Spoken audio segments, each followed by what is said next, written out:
Hi, welcome to Let's Tell Their Story. I'm your co-host Casey. I give you the true crime part of Let's Tell Their Story.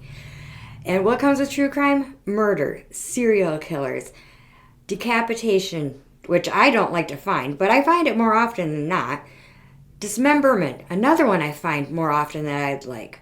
Rape, CSAM. Quenten, my co host, he gives you a legend or a conspiracy. We are aware that the true crime part of our podcast is not suitable for everyone. So listen with discretion, or if it's not something you want and you're interested in the creepy part or the conspiracy or whatever rabbit hole Quentin went down this week, skip ahead to his part. He's our palate cleanser. If you are watching on YouTube, hit that subscribe button. It's a free. All you got to do is hit it. Or hit it with your mouse. Hit that subscribe button. If you are listening on any other platform, give us a 5-star review if you feel we're worth it. If you really feel we're worth it, leave us a review. It helps with the algorithm. We don't even care if you just write the word blue. We do our best to source our resources, but not all resources can be verified. So, on to the show.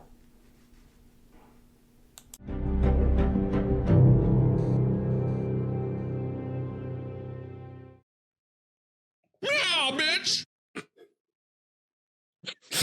Good morning, Quentin. Good morning. So, if those that follow the Facebook page are aware, we are changing our name from Let's Tell Their Story to Murder Before Myths. It was an executive decision we decided, and we are going to... The content will stay the same, just the name is changing, and maybe getting a little bit more active on the social media with getting out what the episodes are going to be. Don't give me that eye roll, Quentin, because I know I've been bad about it. Oh, also there will be like sneak peeks in things for like our how we start the day in Patreon. So if you want to follow us on Patreon, that is a thing. So there was a reason I started it super early. Oh, this is news to me. Thanks for the heads up, Quentin. Yeah, you guys are finding out just like I am. So, yes. Should we get into? Oh, go ahead. I was gonna say, so Patreon has. Actually, give me 2 seconds. I have to actually remember what our Patreons. All of our stuff was for Patreons. Give me 1 second. So our Patreon is under the new name Murder Before Myths. That stuff has not because Patreon, I have to change that name right away because sometimes if I don't, otherwise it gets taken. Yep. So we have 1, 2, 3, 4, 5 different paid memberships on Patreon. They are all different prices. So I will say that the one that is behind scenes, I forget which one is behind scenes. I actually have to remember this. So Patreon, you will get access to the things earlier than like up to a day early compared to the other people does. That makes sense? Yeah. And that's for that made sense to me. That's for any of the paid ones.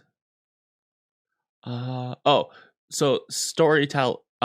So the one that would give you the behind the scenes would be the storyteller. It would be the highlighted tier. Okay. So in the near future, there will also be a TikTok short. I'm going to figure out how to get it so I can do that. So it'll just be a synopsis of the episode and just a quick highlight maybe anywhere from 30 seconds to 3 minutes. I know, like my personal page, people don't like 10-minute videos apparently. So we'll try and keep it short, or I'll try and keep it short. It'll be just me. And then every once in a while, I'll pipe in with like something just small that we may or may not do a big episode on. So just look for that in the future. I sometimes, while I'm editing, if you follow my my personal like gaming accounts on like certain live streams, I might sometimes be editing during like one of my live streams. Depends if I'm bored or not. Okay, so welcome to the new Murder Before Myths. And I have a story that is kind of right down the road from me. Today I am going to be talking about a double homicide that had haunted a small town in Wisconsin for over 30 years. Okay, it's not the one I thought it was. No, and when I say small town, I mean a town of less than 2,000 people, according to the 2021 census. And I know. I don't know how many times we have said this in the past. Is I grew up in a town of less than 800 people, and Quenten lives in a town of less than 500, right? Less than 500. Yeah. So a lot of people consider small towns anything like under 10,000. I live in a town of less than 6,000. That's considered a small town, but I don't think there's actually a big city in Wisconsin, according to general population. Yeah, that's true. I mean, if you're going to go that way, the big towns or big cities in Wisconsin would be Madison, Milwaukee, and Green Bay. And Green Bay is only about twice the size of La Crosse. Okay, yeah, so then it goes to Eau Claire. Yeah. So this town is almost always mispronounced by people that are not locals. This town has been called Weawaga, Weawiga, Waiawega. Oh my god, what was it? What was it that Google calls it? Wagawiga. See, exactly. Google even says it wrong. Yeah, it is Waiawega. Waiawega is a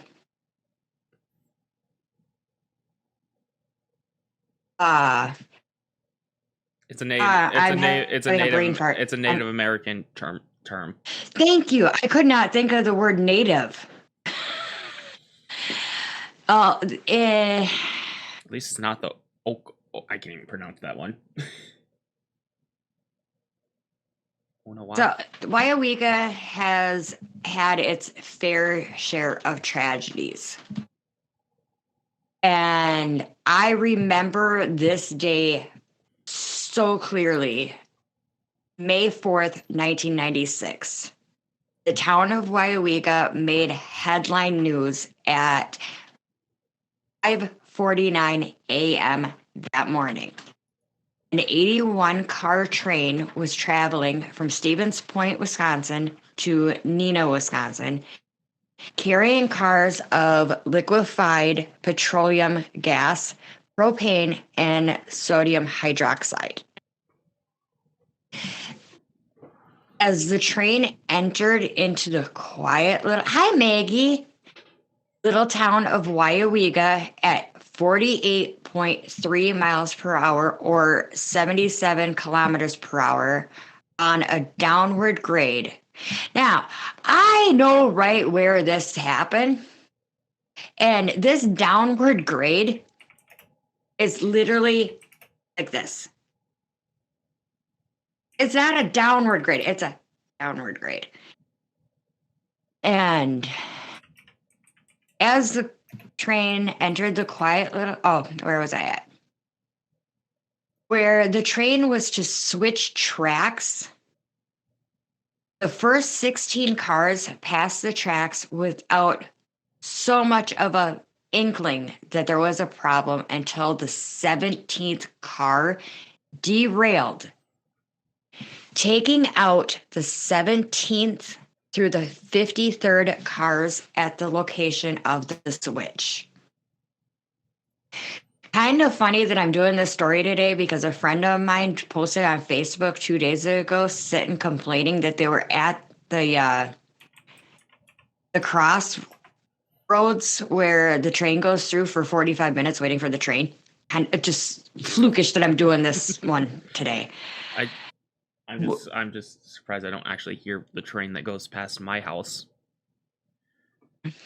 When the local fire department arrived, there were fireballs exploding as high as 300 feet into the air and were visible as far as 13 miles away.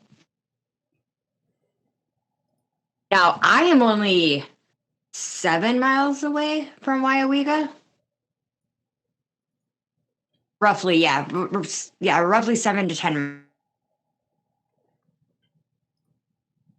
Give me 1 second. Yeah.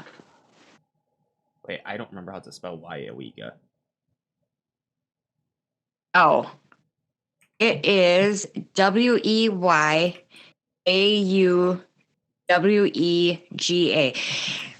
I literally had to go back in my notes to see how to spell it. That's how this town.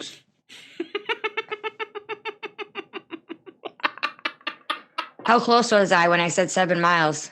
Oh no, I'm laughing at something a little bit different. Why can't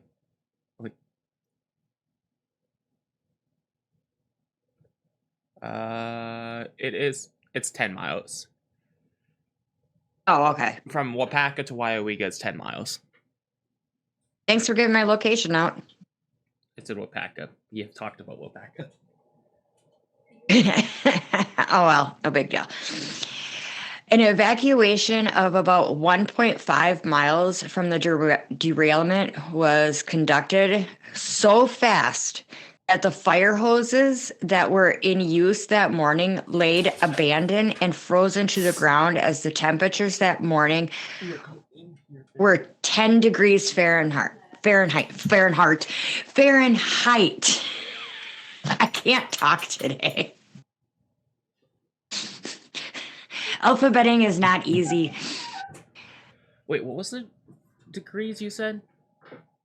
10 degrees Fahrenheit. Do you remember the date? Okay, so that would be negative 12 Celsius. Sorry, I just wanted to do the Celsius. Oh, that's May 4th.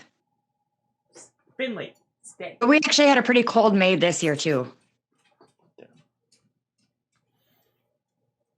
The evacuation was due to the BLEVE, boiling. Okay, and that stands for boiling liquid vapor explosion. Those are bad. Yeah. The Wisconsin Central Railroad informed the Waiawega and the 10 surrounding fire departments that they were assisting Waiawega in the tank cars,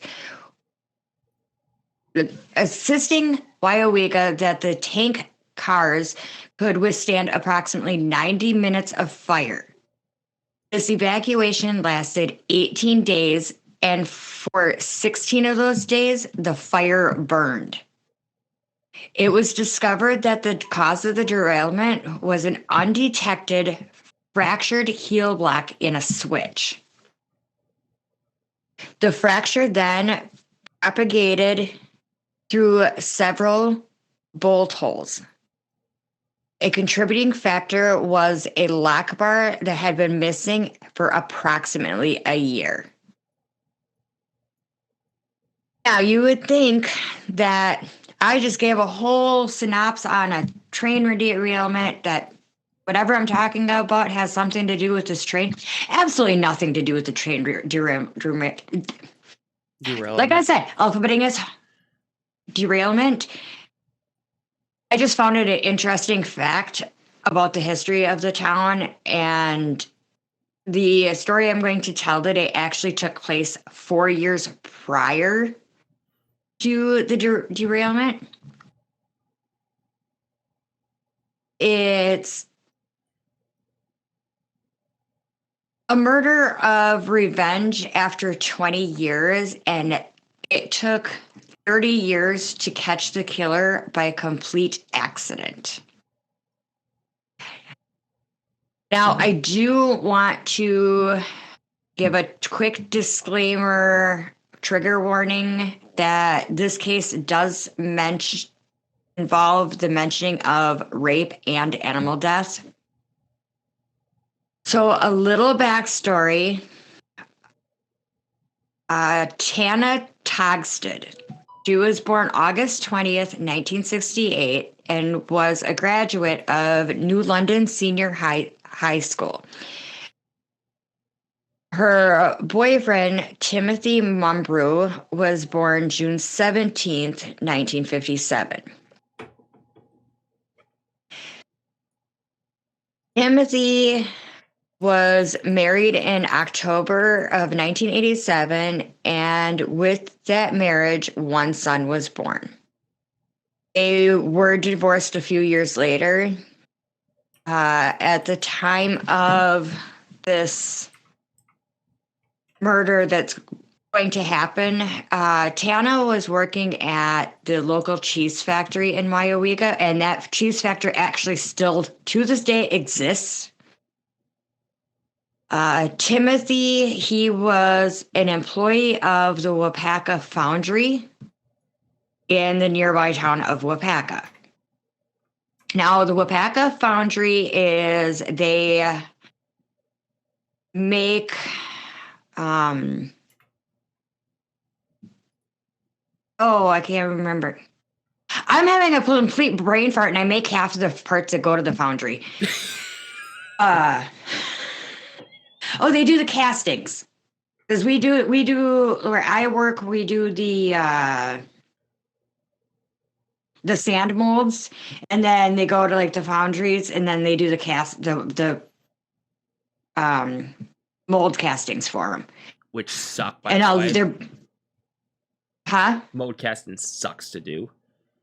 They take like a week. It takes like an hour to wash your hands from that stupid sand. I don't know if you can see it. Not really. It's not. But that's the core wash that I have to put on that goes to the foundry. And it did come off last night in the shower. No, you need to use Gojo soap just to get it out. You do, and I didn't bring that into my downstairs shower. Now, when I originally wrote this, I said there wasn't a lot known about Tana or Timothy from their younger years, but I actually personally know Tim's niece, and she gave me a little bit of insight into Tim and Tana. Tana was very into rodeo and horses and whatnot, and Tim, they're a really big rodeo family. The Mumbrews are, where Tim's niece, and I'm not going to give her name. She said she remembers when her uncle or grandfather, I think it was, or it could even been her dad. I haven't talked to her in a couple months, but she remembered when she lived in Utah, always coming home to this male figure in her family dressed in like a flannel shirt, Wranglers, boots, cowboy hat, like really didn't leave the house without the hat. Now, other than that, there really wasn't much on their childhoods. Now, the tragedy that follows is so well known throughout the county that in Wapaka County, if you bring up the Wyawega farmhouse murders, there's always going to be some sort of connection. Oh, I knew Tana, or I knew Tim, or I knew this, or I know that, or something. Wait, this is an update? Uh, I'll get to the updates at the end of the day. Or at the end of the, yeah, I forgot all about those. Okay. On March 22nd, 1992, 23-year-old Tana Tugstead and her boyfriend Timothy Mumbrew, who is 35, were found stabbed to death in Tana's rural farmhouse near Wyawega in Wapaka County. Wow, I got through the word rural. That is a hard word. I understand why so many podcasters have a hard time with it. Rural? Rural. Yeah, like the ruler ruled the rural land of the. Oh my god, I forget what. Rural. Rural. I know, but not no, rural. No, I know, but there's like a full on like really, really a hard like tongue twister with like rules and all that stuff. Oh, I've never heard that one. Tana's dog was also killed in the brutal attack. The couple had been dating for less than a year and were last seen alive in a tavern in Clintonville the night before. And Clintonville is about a half an hour from Wyawega. The crime scene was bloody and chaotic, indicating a violent struggle. Tim had been stabbed multiple times and appeared to have tried to defend himself. Tana had also been raped and stabbed twice. The murders shocked the community and left the families of the victims devastated. Who would want to kill them and why? What was the motive behind the senseless act of violence? And how did the killer manage to evade justice for so long? For 3 decades, these questions remained unanswered. The case went cold despite several leads and suspects. I do want to bring this up is when I made the comment about leaving the families devastated, knowing the Mumbrew family personally, Tim's niece's children, who would have never met their great uncle Tim, know who he is.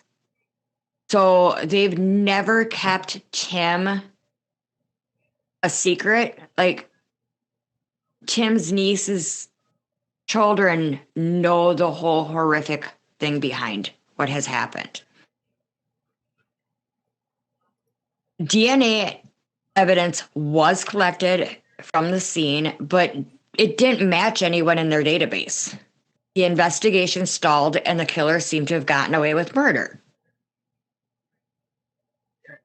Now, fast forward to 2013, a breakthrough came when a man named Glendon Goker was identified as a person of interest in the case. Goker was serving a life sentence in a prison in Oklahoma for killing a man in 2010. He had also been convicted of raping a woman in Iola, Wisconsin in 1990. Now, Iola, Wyawega, Wapaka, Clintonville, they're all within like 10 mile. Probably a 40-mile circle. They're very close. Oh, from one another? Yeah, it's pretty close to 40 mile. In 1990, DNA testing linked him to both the Iola crime and the killing in Oklahoma. Goker had lived in Iola at the time of the rape of Tana and moved to Oklahoma in 1993. Or, no, the rape of the woman in Iowa. I apologize. He had worked for a rodeo equipment store owner in Amherst, Wisconsin. Another one that's not far away from the rest of the towns. Who the rodeo equipment store owner. Holy crap! I know where this equipment store. Just like all of a sudden, poof! I know where this store. I know exactly where. Okay. The owner was also a suspect in the Waiawega farmhouse murders, and it's always been known as the Waiawega farmhouse murders. Goker claimed that he drove his former boss to Tana's farmhouse on the night of the killings, and he had waited in the car while he went inside and stabbed them. He said he did not participate in the murders or know why they were committed. However, authorities were skeptical of Goker's story and believed he was more involved than he admitted. Mm-hmm. Now, just a interesting little fun fact. Sometimes the cops get it wrong.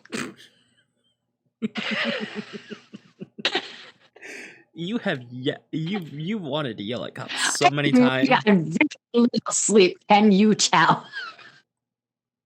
Yeah. So they did not rule out other suspects or scenarios. They continued to work on the case with the help of the state's Division of Criminal Investigation and hoped to find more evidence to corroborate or contradict Goker's account. Okay. So that was in 2013. But it wasn't until August of 2022 that an arrest would finally be made in connection with the murders. Hey, I'll be right back. Yep. Yeah, but I can help you. No, I can help you with this. Okay. I would normally just continue, but Quenten really needs to hear this part of the story. So I'm just going to talk to you. So if you're watching on YouTube, hit that subscribe button, leave a comment on any platform. We don't care what you say. We prefer something nice. Leave a 5-star review if you're watching or if you're listening on Spotify or whatever podcast platform you're listening to. Yeah, I have not gotten much sleep the last couple of days because, well, it's been a busy week and I'm really tired, so I apologize if I start yawning or if I just completely go off the wall and just babble. Ah, I see the top of Quentin's head. That is awesome to see. What? Nothing. You'll figure it out in editing. Sorry, Chloe just had a few questions about a few little things. Oh, that's fine. No, I just, I babbled. I didn't go on with the story because I really want to see your reactions to the rest of this. I will say what I said a little bit earlier. I realized we have been talking about this case for so long that I didn't realize we have not done a video on it yet. Because you've had this case for so... Yeah, you didn't realize we had... Yeah. Oh, yeah. I've been talking about this case since I was doing this by myself. Yeah. So, yeah, that was... And the only reason that it's been so long, this case has been so long in the making, is because when I first started, there had really not been much for... updates, and like I was just telling everybody that I have not been running on much sleep, so I'm like, oh, what do I have in my stash of I haven't done ones? Because I haven't had really any time to research, and then something came to me last night. And I'm like, oh, I need more time to actually go into depth on that one. So, like, oh, I'm going to do the Waiwiga murders. Kim's niece did say to hold off until probably August to do this, and I'll explain at the end why she wanted me to hold off until August. But we'll just do it now because we're already this far.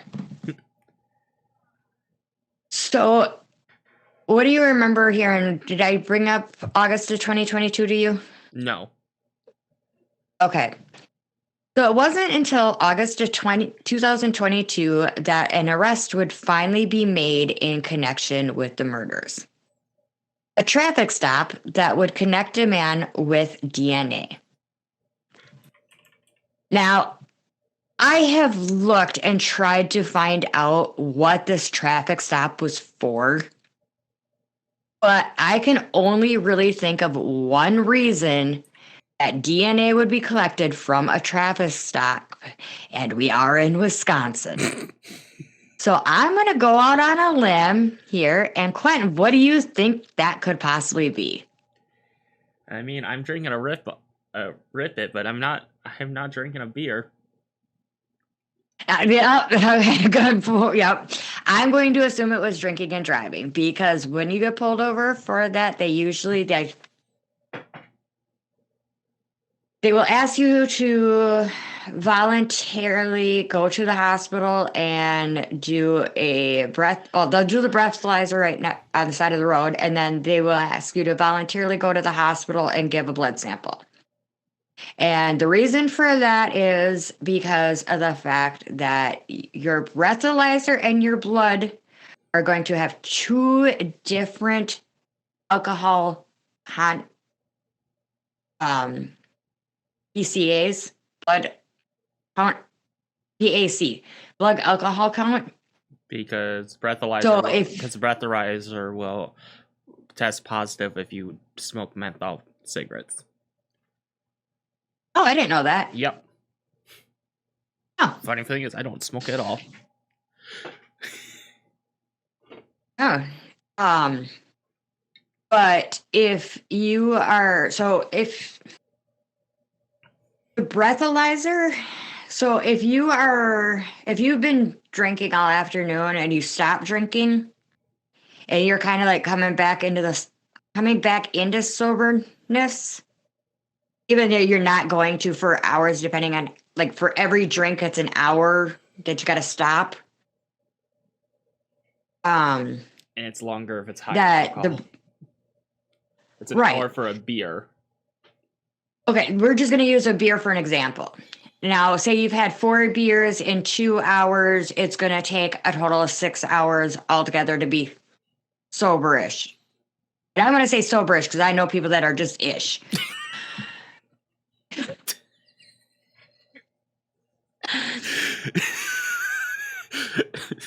But say you are in hour 2 of that 4 coming down, the breathalyzer is going to say one number.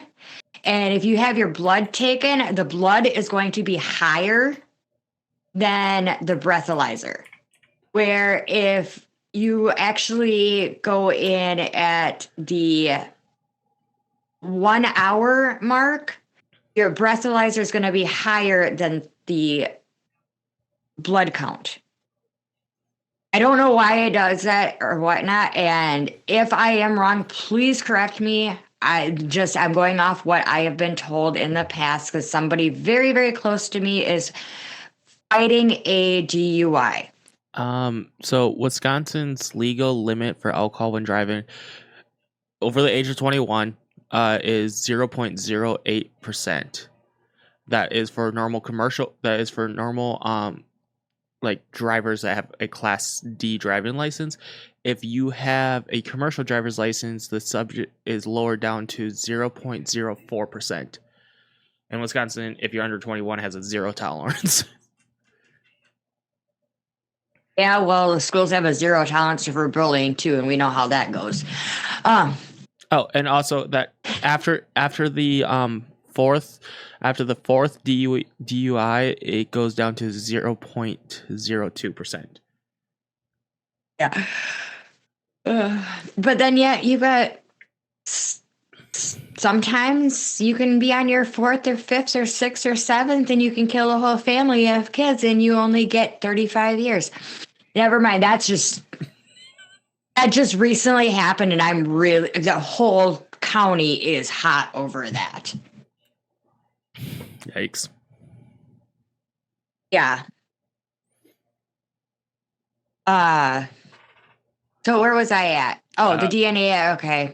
I know where I was at because we went on a whole little thing with alcohol. DUI rant. Yep.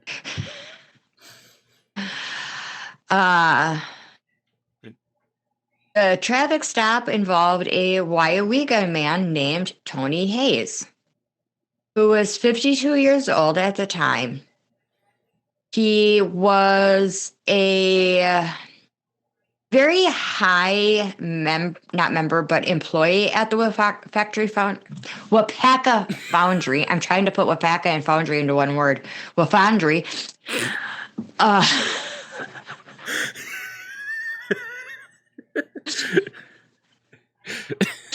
I don't know about the rest of y'all, but if I were listening to these, which I really don't hardly ever listen to our own podcast or watch our own videos, when I'm really tired is when they are the most freaking interesting. Just a heads up. Mm-hmm. So he was pretty high on the totem pole at the foundry, this Tony Hayes. I actually worked as a guard at the Wapaka Foundry for a year, and I knew Tony. Big guy, jolly old fella. He was a sweetheart. He was 52 years old at the time that he is pulled over. His blood comes back and they have a match. He is now going to be charged with 2 counts of first-degree intentional homicide and 1 count of first-degree sexual assault. Tony Hayes had been a friend of Tim Mumbrew's and had visited him at Tana's farmhouse several times before the murders. He had also been questioned by the police early in the investigation and but denied any involvement. Now, allegedly, why did Tony Hayes do this terrible act? Was it because he was drunk and needed something to do? Or was there some history between these families? There was history. Oh, the history. It definitely went back. It went back to 1977 when that winter, Tony Hayes's dad and Tana Tugsted's father, their dads were friends and they had one other friend with them, and they were out on their snowmobiles racing as boys do. Tony was, okay, if he was 56 and 97, I got to do a little math here.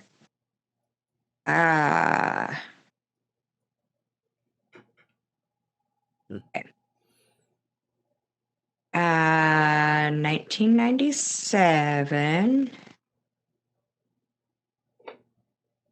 Minus 56.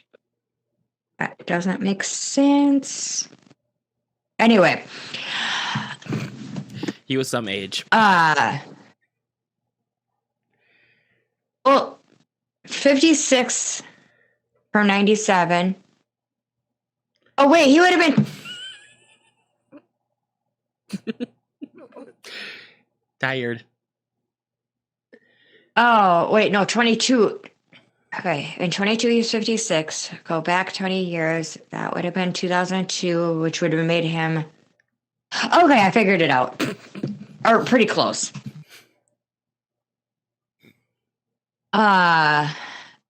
Tony's father had fallen off of his snowmobile, and Tana's father had ran Tony's father over with his snowmobile and actually ended up killing Tony Hayes' father. Now, in some sources, it claimed that Tony had witnessed the events of his dad's accident, and in other sources, it doesn't claim that Tony was there the tragic day. According to the criminal complaint, Hayes confessed to killing Tugstead and Mumbrou after being confronted with new DNA evidence that linked him to the scene. He said he went to the farmhouse on March 21st, 1992, with the intention of just robbing them because he needed money for drugs. He said he was broke, or said he broke into the house through a window and waited for them to return from the tavern. He then attacked them with a knife he found in the kitchen and stabbed them repeatedly. He also admitted to raping Tugstead and killing her dog, or doggy. I'm glad Pearl's not down here because she'd be sad. I got my father's dog sitting right there. Finley's. Oh, is Finn here? Oh, hi, Finn. He can't hear you. There is always going. I know he can't hear me. There's always going to be an animal in these channels or in this. This podcast. Yeah, in the video part of the podcast, there will almost always be an animal. I think we've got 2 episodes. There's not. Yeah, it's like really hard not to get the animals, and I have like this green screen thing, so you don't really see them that often, unless I pick them up. Yeah. Well, right. And Pearl, she just goes right there. She's like, hi.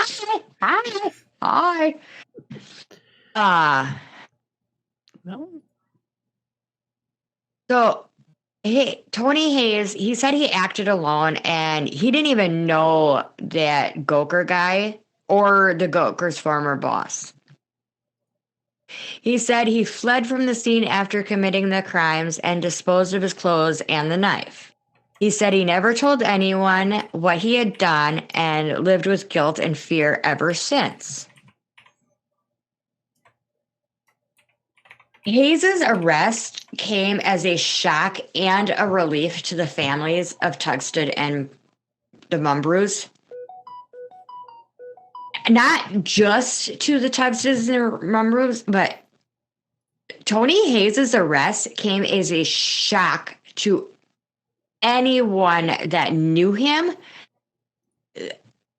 And of course, it wasn't just he got pulled over, blood tests. They didn't just take him into custody right then and there because blood tests don't come back that fast, or DNA tests don't come back that fast.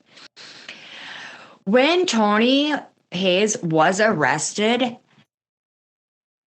he was arrested at the Wapaka Foundry. They went in and put him in cuffs, and he was what they considered a white hat. So at the Wapaka Foundry, they wear hard hats, and the nobodies or just basic employees have blue hats or blue hard hats, and the white hats are basically supervisors and whatnot. So Tony Hayes was one of the supervisors. So he was considered a white hat. So when they came in and arrested him on the Wapaka Foundry grounds, it was a shock, and you'd be surprised when they say gossip runs around a small town. it doesn't matter if a small town is 6,000 or 600. Shit goes gossip-wise quick. Yeah, and And you're very close to some very important buildings where you live. yeah. Well, the foundry's literally 2 blocks from the courthouse. It is? Yeah. It does not seem like it is. Yeah, it's only 2 really big blocks. It really doesn't. Yeah, I was gonna say it really does not seem like it, but I know what you're talking about. But it's not really that far. No, it's not. I mean, probably 97% of the foundry workers probably drive past the courthouse to go to work. Yeah. Anyway, so the Tugsten and Munbrew families, they had waited so long for justice to finally be served. They expressed their gratitude to the investigators who never gave up on solving the case and hoped that Hayes would be convicted and sentenced accordingly. Hayes is currently awaiting a trial and faces life imprisonment if found guilty. His lawyer has not commented on his plea or defense strategy at all. However, talking to Tim's niece, they did have to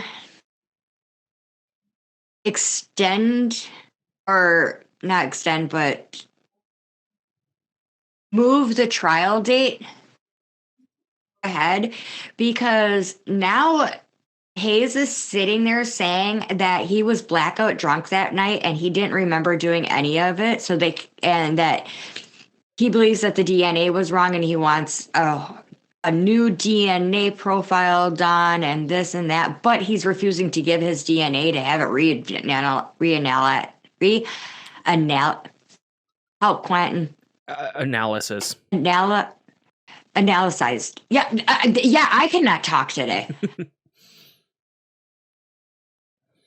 So the Waiawega farmhouse murders are a tragic example of how cold cases can be solved with persistence, technology, and luck. They also show how some killers can hide among us for years without being detected or suspected. And that has been the Waiawega farmhouse murders. Now, Quenten brought something up, and I kind of forgot about it. And I mentioned last week about updates on Crystal Rogers and Sarah Stops Pretty Places. The only updates is that there have been arrests and indictments.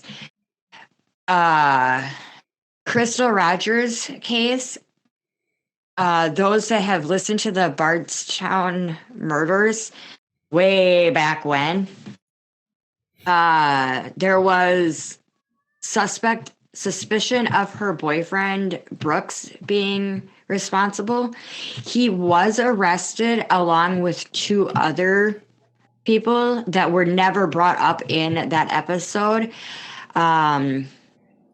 They are awaiting trial, and Brooks and one of the other 2 are going to be tried together, and the other one is going to be tried separately. There's a reason for it, but I can't remember right off the top of my head. And I will be doing a full Crystal Rogers episode as soon as the trial is done. And then with case Sarah Stops Pretty Places, there was an arrest. I'm not even going to try and pronounce his name because it is one of those names that I'm just not going to be able to pronounce, so I'm not even going to try. But there was an arrest and indictment, and I believe that one is still awaiting trial. So hopefully we can still get some more updates when trials are done. And those are my true crimes ends of Murder Before the Myths. Give me the myths. By the way, the cheese slicer still hasn't been found.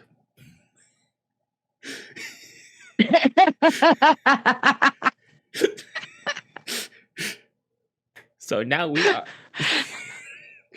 By the way, I have nothing to do with cheese. I just wanted to check about that one.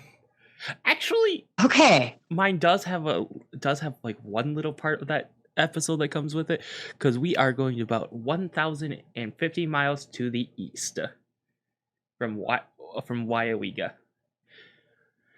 We are heading to Lee's Point, New Jersey.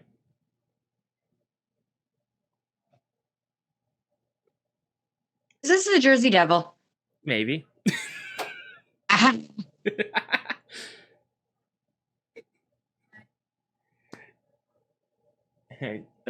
So we're heading deep into the Pine Barren of New Jersey, where locals speak in hushed tones of a creature that has been haunting the woods for nearly 300 years.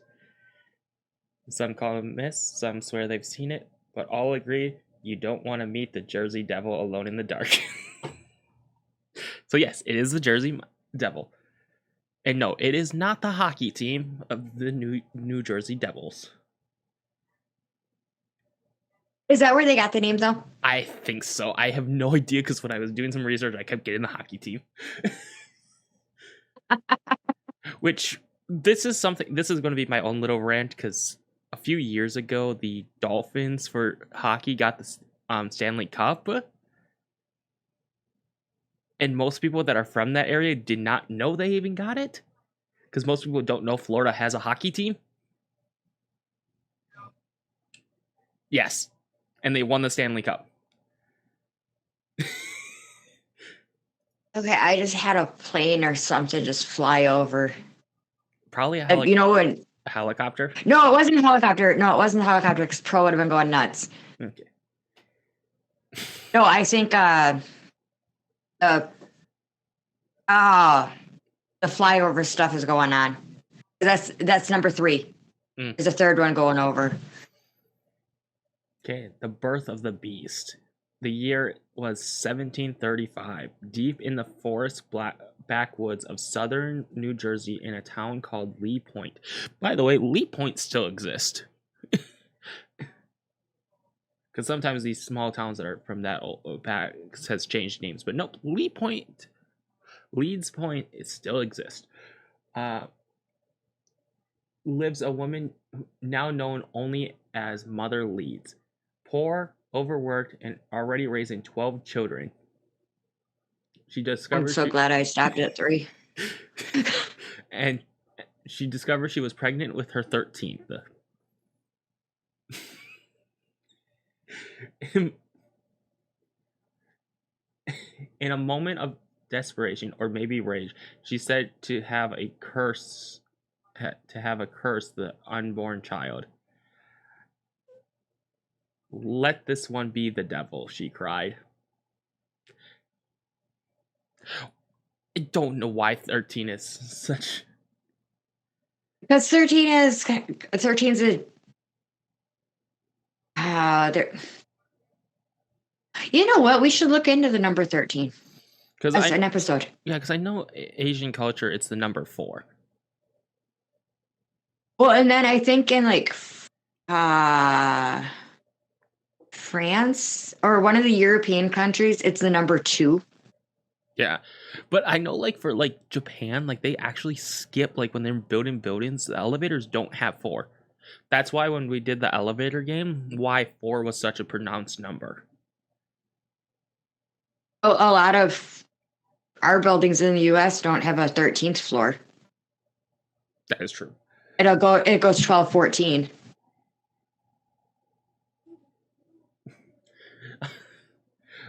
When the child was born on a stormy night, it came into the world human, but changed before the midwife's eyes. Its body grew, hoofs replaced in feet, wings torn through its back. It screamed. A blood curling shriek and then flew up the chimney, vanishing into the Pine Barrens. I want wings. From that night on, the legend of the Jersey Devil was born.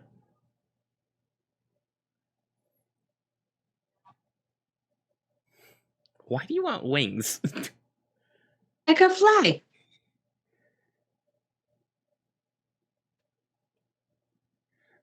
The Pine Barrens stretched across more than 1 million acres, dark, dense, and often eerily quiet. And me and forests that are dark and eerily quiet and have perfectly lined trees are not my fan. Oh, that reminds me. So I went down home on Saturday to a graduation party, and your Uncle Rex's daughter Carissa got married. So I went to a graduation party and a wedding, and I was supposed to stop at a celebration of life. Do you know how hard it is to find an outfit for all three of those? Because I was not changing in a Quick Trip bathroom. Okay. But I lost my train of thought. I was going somewhere with that, and I completely. It was something with me talking about like the forest, straight lines. Oh, okay. So when you're going, well, you might not because you don't go that way, but so I think it's right before or right after it has to be right before Arkdale. There's that tiny little cemetery on the side of the road. Yeah. On the left hand or on the right, yeah. Right hand side. Right before there is a perfectly perfectly formed trees that go like this, like that, and like that. And I'm like, I looked at your grandma and I'm like, I should take a picture of that and send it to Quenten because he hates when trees are uniformed. And she's like, why? I said, because he doesn't think it's natural. Okay, when you're standing out at the bus stop at like 6 o'clock in the morning and it's a winter night and all what you can see is like the fog from down the trees, that is kind of creepy, and you can't leave that area because you're waiting for the bus. What's going to get you, the Wendigo? It's a perfect home for something unnatural for centuries. People in the area have reported strange sounds at night, hoofs beating on roofs, wailing screeches, and shadowy figures flying between the trees. Descriptions are always chillingly similar: a horse-like head, bat-like wings, and a forked tail. I don't have a forked tail on mine. I was gonna say, you don't have a forked tail. I hope not. I remember you not having a tail.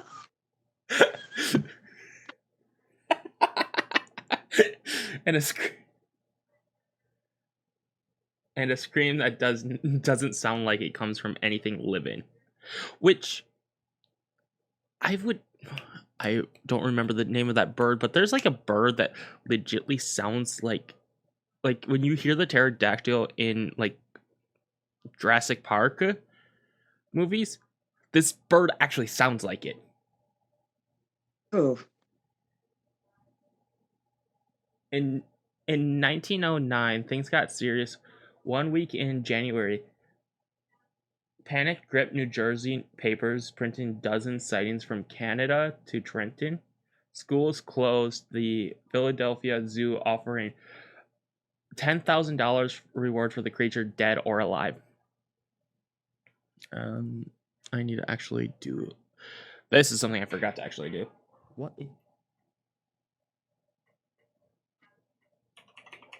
We're so good about research around here.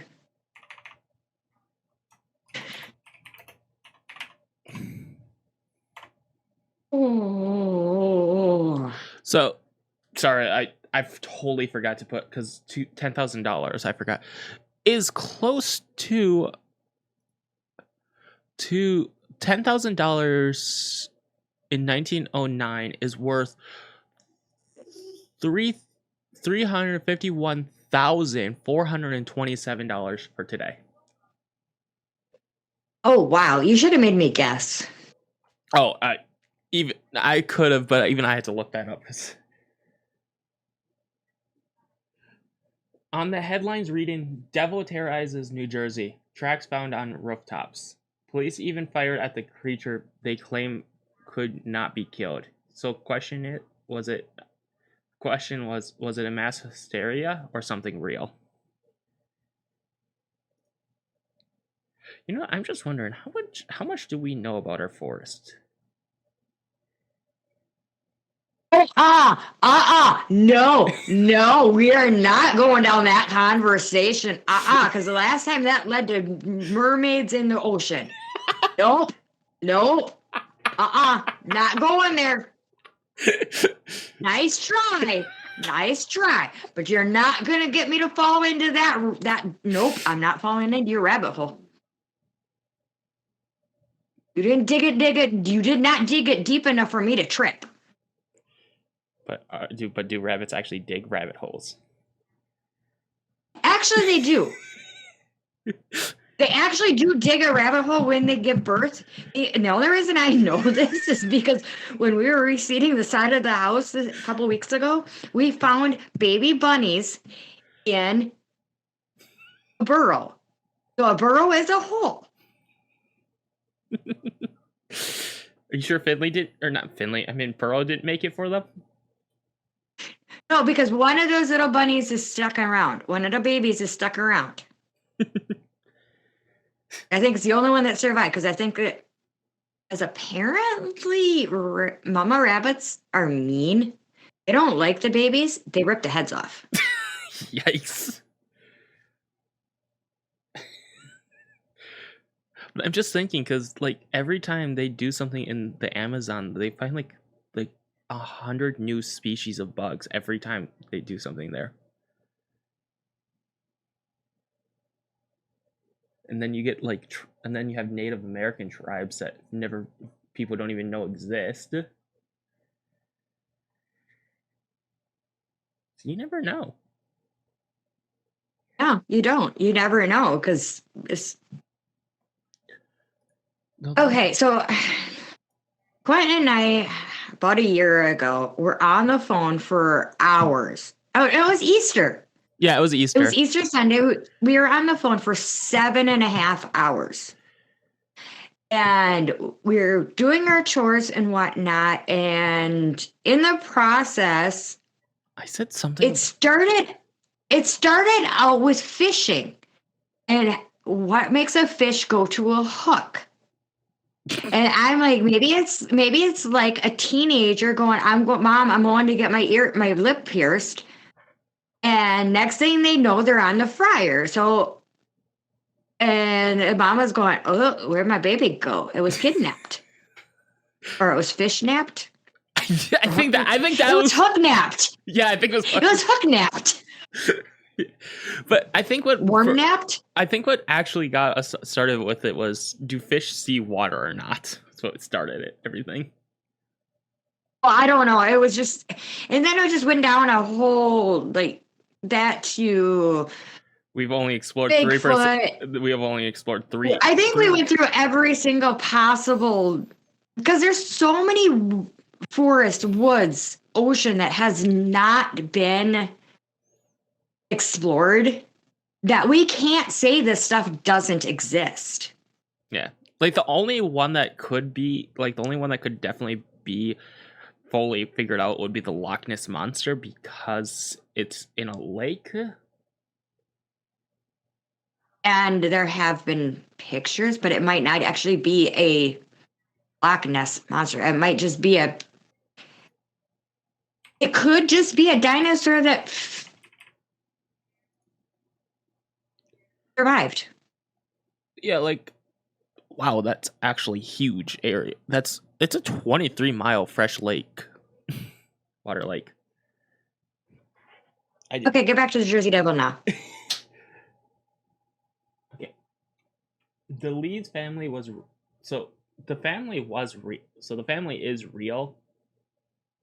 The Leeds family was real. Historical records show the name a man named Daniel Leeds settling in the Pine Barrens in the late 1600s. He was a Quaker until he wasn't. What? I wrote that. He was a Quaker, so he wasn't. What is? I wrote that down and I still have no idea what that means. I have a pretty good idea of what it means. Okay, so a Quaker is I'm gonna say, and I'm probably wrong, but I'm pretty sure a Quaker and a Pilgrim are very similar to being the same thing, or a Quaker is a religious, It's something religious. and then maybe he just went to another religion. I don't know. What the? This is so confused. So Quakerism is also known as a religious society of friends. Is a Christian denominator that empathizes inner light, social activism, and peaceful witness. Founded by George Fox in the mid 17th century, Quakerism distinct from. Okay, so that's after publishing the. Oh. And now I see why he was not a Quaker anymore. Until he wasn't. After publishing the emblems filled with astronomy and occult symbols, he was accused of heresy and labeled evil. Oh, Let's just say I could do a whole thing on religion, which would be very it would be kind of terrifying. His son it would be. Titan. Who names their kid Titan? Leeds carried on publishing business and even had public feuds with none other than Benjamin Franklin, who jokingly called him a ghost from beyond the grave. Wow. Could this family real history had blended the local fear and superstition given the rise to the monstrous legend was the Jersey Devil, just to symbolize an attack on the Leeds family? Or did something crawl horribly back out of that chimney back in 1735? I don't think it crawled out of a chimney. I think it crawled out of something else. This is really funny because Mama did say, this baby better be the devil. Okay, wait, quick.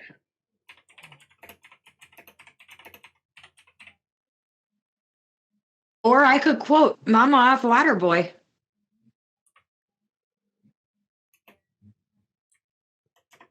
That fool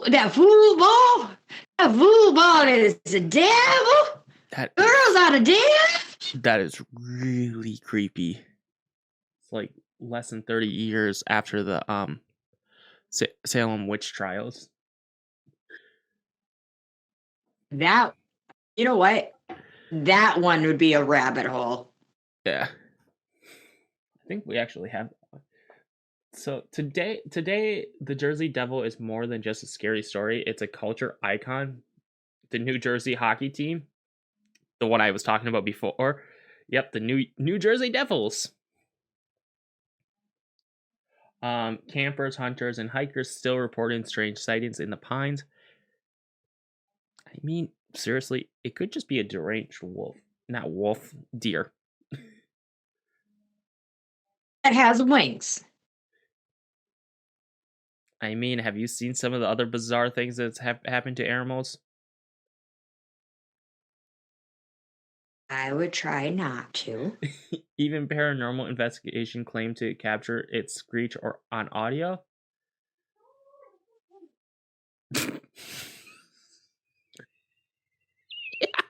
I miss something? I just hear Chloe do a little a woohoo. So it's just timing. Yeah. In 2015, a man named David Black. Okay, that's just weird.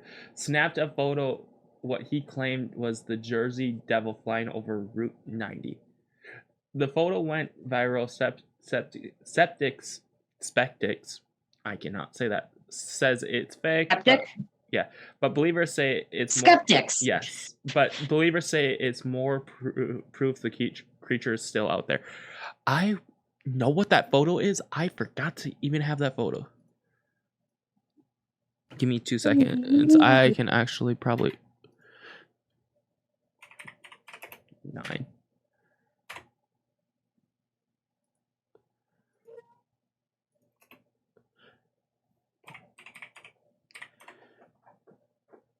Okay.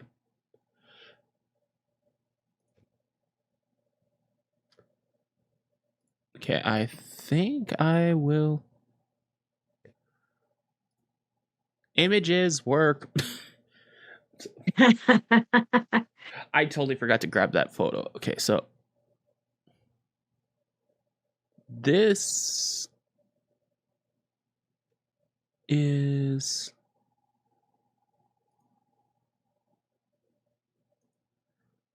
Oops, that's not what I meant to do. I did not mean to open that up. Okay. I'll be right back. I gotta go use the potty.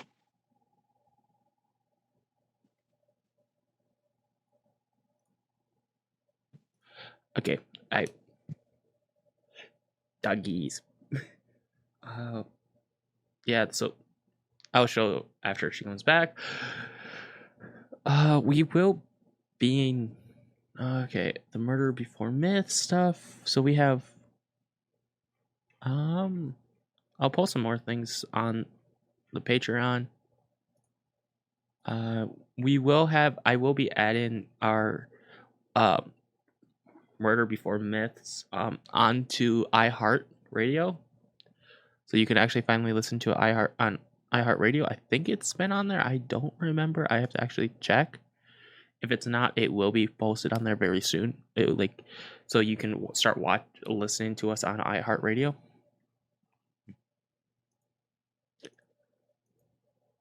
Audience. I'm going to just. Yeah, so we are on Apple Podcasts, Spotify, Pandora.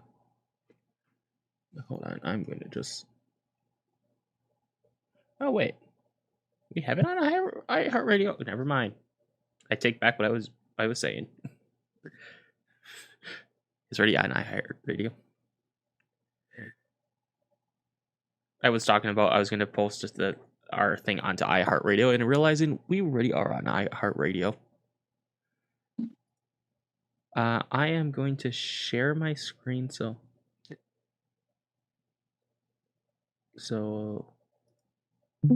you can also see it. Okay. Oh, You have to click on it. I figured that out. That is the photo he took.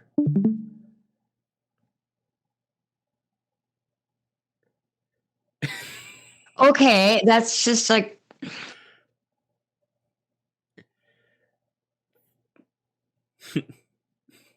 You're like, can you explain it?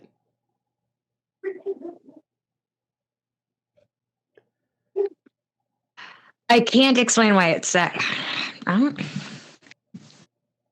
Could it just be one of those miniature ponies jumping? You would think that, but here's the problem. That's A above. horn? No, it's above the highway. It's above trees? No, it's above the Route 9.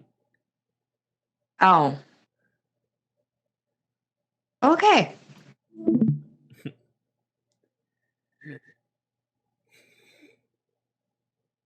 Yeah, that would have been the photo that he took that people thought. For some odd reason, I thought it was the one across the bridge, but that was Mothman.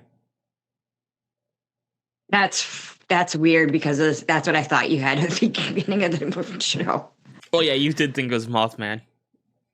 Uh-huh. Whether the Jersey Devil is a product of colonial age gossip, a family grudge twisted into a myth, or a real beast lurking in the forest, its story survived for centuries, but begs the question, why? The mama didn't want that 13th baby. She wanted to be the devil. Is it because it tapped into something primal, the fear of being haunted, or of isolation, of a cursed legend, or perhaps just maybe because there's something, really is something watching us from the shadows, something with hoofs, wings, and glowing red eyes. There's always something watching us with glowing red eyes, but it's usually a mailbox. I want to argue with you so badly on that, but I have almost slammed on my brakes multiple times because of mailboxes. Yep. Thinking they were an animal. You usually think it's a deer, and it's not, because the height. You always think it's a deer, and then you're like, gee, it really is a mailbox. Mm-hmm. Well, I forgot to tell you that when I went down home last weekend, or on Saturday. Should we end it? Yeah. Okay. We could. But I had a deer story, so we don't actually have to end it. Okay. You got a deer story. Yeah. So I picked Grandma up and Larry, her boyfriend, and leaving her house, and I'm going to get on 22 out of King. All of a sudden, right before the gas station to go onto 22 to head south, a deer shoots across. Like, I was inches from hitting. Like, I hadn't even gotten 10 miles down the road from my house and almost crashed my car. And they're all like, oh, thank you. Like, all day long. Thank you for not hitting that deer. No. Good reflexes. Good eyesight. No, I know it was a second deer I had seen in town. Now I'm going down home on stretches that are 20, 30 miles long with nothing but maybe 2 random houses. Not a deer. I did see an Amish buggy though. But it's actually everybody else. Actually, talking about go ahead. When I went to go charge my car last night, it was like the weirdest thing. Like, there was something that ran across in front of my car, like just enough so I didn't hit it, but I don't know what it was. Like, I don't know if it was a cat, a dog, or like a rabbit, because it was way too. Or did you manifest? Something? No, it did not, because that thing was very like. I did this with like I was like on a. So when I was doing it, I had a few friends on a video call with me so they could see out my window, because they like doing that sometimes. They saw it too on the video call. Oh, so it wasn't the black dog. No, it was like it was being way too quick to be a possum or a raccoon. So, but it was too like, and it was about the size of a raccoon. That's what threw me off. I'm like, what is this? Oh, weird. Yeah. Well, until next week, stay safe. And stay curious. Love you. Bye. Bye.